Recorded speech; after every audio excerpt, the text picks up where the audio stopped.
عطا فرمائیں گے، وہاں سے روزی عطا فرمائیں گے، وہاں سے روزی عطا فرمائیں گے جہاں سے روزی ملنے کا وہم و گمان بھی نہیں ہوتا آدمی،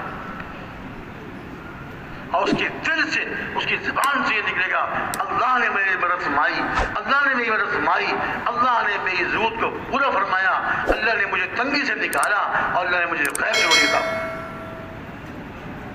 لیکن میرے بھائیوں اس کے لیے کرنا نہیں، وعدے اللہ کے پکے اور سچے ہیں، لیکن ان وعدوں کے لیے عمل نہیں کرنا۔ عمل تو کرنا ہے کس کے لیے؟ عمل کس کے لیے کرنا ہے بھائی؟ صرف اور صرف اللہ کے لیے کرنا، اللہ کو راضی کرنے کے لیے۔ وعدوں پر یقین ضرور ہے، اللہ اپنے وعدے پورے فرمائیں گے، لیکن وعدوں کے لیے نہیں کرنا کہ جی میں نے تو تقوی اختیار کیا، میں نے تو یہ عمل کیا، میں نے وہ عمل کیا، کچھ نہیں ہوا۔ اللہ کے لیے کرے گا، اللہ کی رضا کے لیے کرے گا، اللہ تعالیٰ قبول فرمائیں گے اور اللہ تعالیٰ ہر تنگی سے تیرے راستہ نکالے۔ عوف بن مالک رضی اللہ عنہ کفار نے پکڑ لیا، گرفتار کر لیا، کوٹھی میں بند کر دیا، جکڑ دیا زنجیروں میں، پہرےدار باہر بٹھا دیا۔ حضرت عوف نے کسی نہ کسی طرح اپنے والد تک پیغام پہنچایا کہ رسول اللہ صلی اللہ علیہ وسلم سے میرا سلام عرض کیجیے، اب بتائیے کہ میں اس طرح کافروں کی قید میں ہوں۔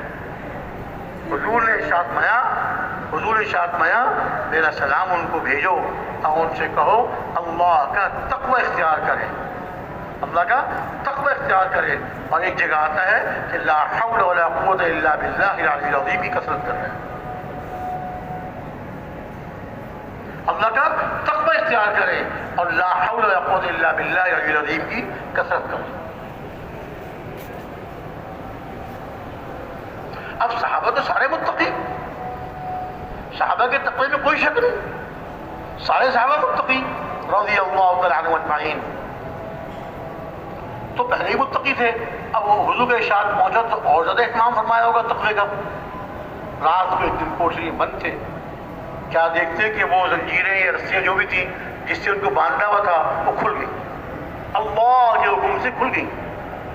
حیران ہوئے، اٹھ کے کھڑے ہوئے، دروازے کو ہلکے سے دھکا دیا، دروازہ کھل گیا۔ دروازے کو بند کر کے رکھا ہوا تھا، دروازہ کھل گیا۔ باہر جھانک کے دیکھا، سنتری تلوار برابر رکھ کے بے خبر سو رہا ہے۔ قیدی کہاں جائے گا؟ اندر بندھا ہوا ہے، دروازہ بند ہے، اطمینان سے سو رہا ہے۔ چپکے سے باہر نکلے، دروازہ بند کر دیا۔ باہر نکل کے جو دیکھا تو سامنے انہی کافروں کا جنہوں نے ان کو پکڑ کے گرفتار کیا ہوا تھا، قید کیا ہوا تھا، ان کے باڑا تھا، اس میں ان کی جانور، بکریاں، اونٹ وغیرہ۔ دروازہ کھولا، ہش ہش، ان کو چلنے کی جو آواز ہوتی ہے وہ نکالی، سارے جانور ان کے آگے آگے اور ان کو لے کے سیدھے صبح سے پہلے مدینہ منورہ پہنچ گئے۔ ان کی جانور قید سے بھی آزادی مل گئی اور ان کے جانوروں کو بھی ہاتھ کر لیا ہے۔ صبح کو تہجد میں والدین اٹھے، والدہ نے کہا کہ مجھے گھر کے باہر عوف کی آواز لگ رہی ہے۔ باپ نے ٹھنڈی آہ بھری، میرا بیٹا عوف یہاں کہاں؟ وہ تو کافروں کی قید، وہ شاید جانوروں کو سنبھال رہے ہوں گے، اس کی آواز ماں نے پہچان لی۔ ماں ہوتی، ماں کا دل ہوتا ہے، تھوڑی دیر بعد والد کو بھی کچھ آواز محسوس ہوئی، دروازہ کھول کے باہر دیکھا تو صاحبزادے کھڑے ہوئے، صاحبزادے دروازے کے باہر کھڑے ہوئے ہیں، گلے لگایا، پیار کیا۔ صاحبزادے نے سارا واقعہ بیان کیا، جانوروں کو سنبھالا۔ صبح ہونے کے بعد دونوں باپ بیٹے حضور کی خدمت میں حاضر ہوئے، سارا واقعہ بیان فرمایا، سارا واقعہ عرض کیا۔